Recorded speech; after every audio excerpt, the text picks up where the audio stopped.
The stock being fed into the machine is determined by the stock feed cam, the feed adjustment nut, and the position of the cam roller. The larger the cam that is used, the more stock that can be fed out. As the cam drum turns, the cam forces the roller of the stock feed slide to move back and forth.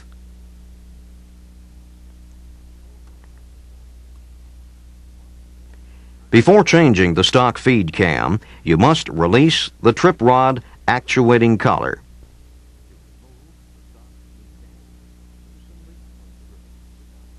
To remove the stock feed cam, loosen the Allen screws.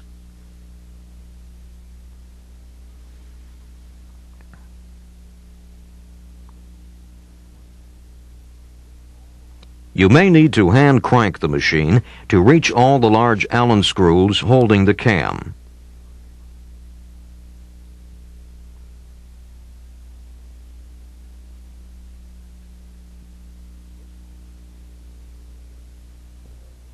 This roller is connected to the feed adjusting nut. Fine adjustments of the stock feed can be made by loosening the feed adjusting nut and by sliding it back or forward. A scale on the slide helps to gauge your adjustments. The out-of-stock mechanism tells the operator when the machine is out of stock.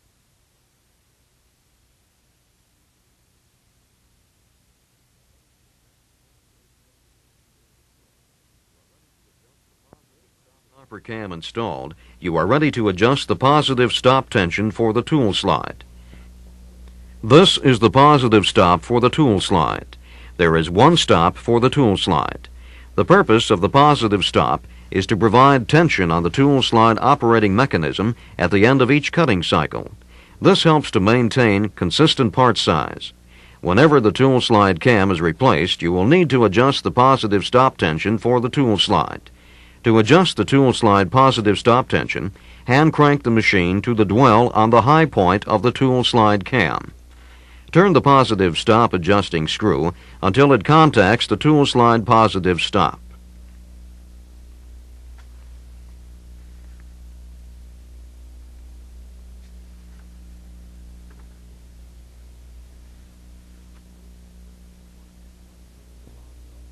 Increase the tension slightly by turning the positive stop adjusting screw 1/8 to 1/4 turn more.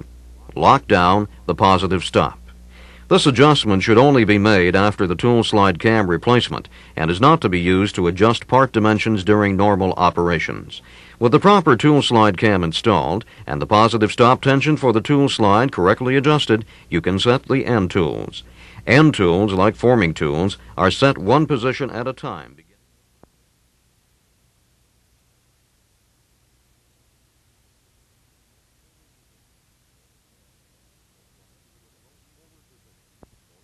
Crank the tool slide to its most forward position, or the dwell on the high point of the feed cam.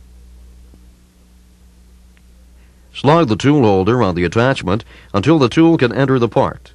Allow about 20 thousandths of an inch clearance between the cutting edge of the tool and the part. Slide the base of the attachment along the tool slide to position the recessing tool for the proper location inside the stock. Set the course adjustment for this location of cut by turning the stop nut on the draw rod until the pins drop into the detent on the nut.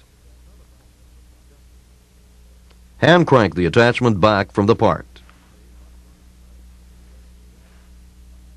Now slide the base of the recessing attachment a 1/2 inch forward and lock down the holding bolt securely. If the graduated discs are set on 3, you will get 75 thousandths of side travel. This should give you a depth of cut of about 55 thousandths. Fine adjustments for the location of cut should be made by loosening this Allen screw and turning this nut.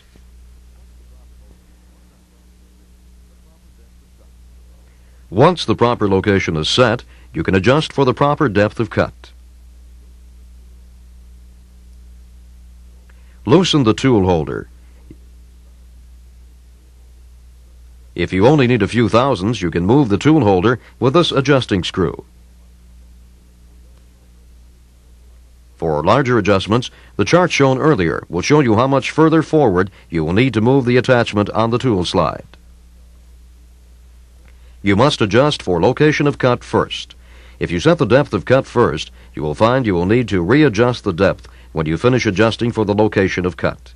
This occurs because the sideways motion, which causes cutting, only starts when the top portion of the attachment stops moving forward. If you change the location at which it stops, you will also change the depth it will cut.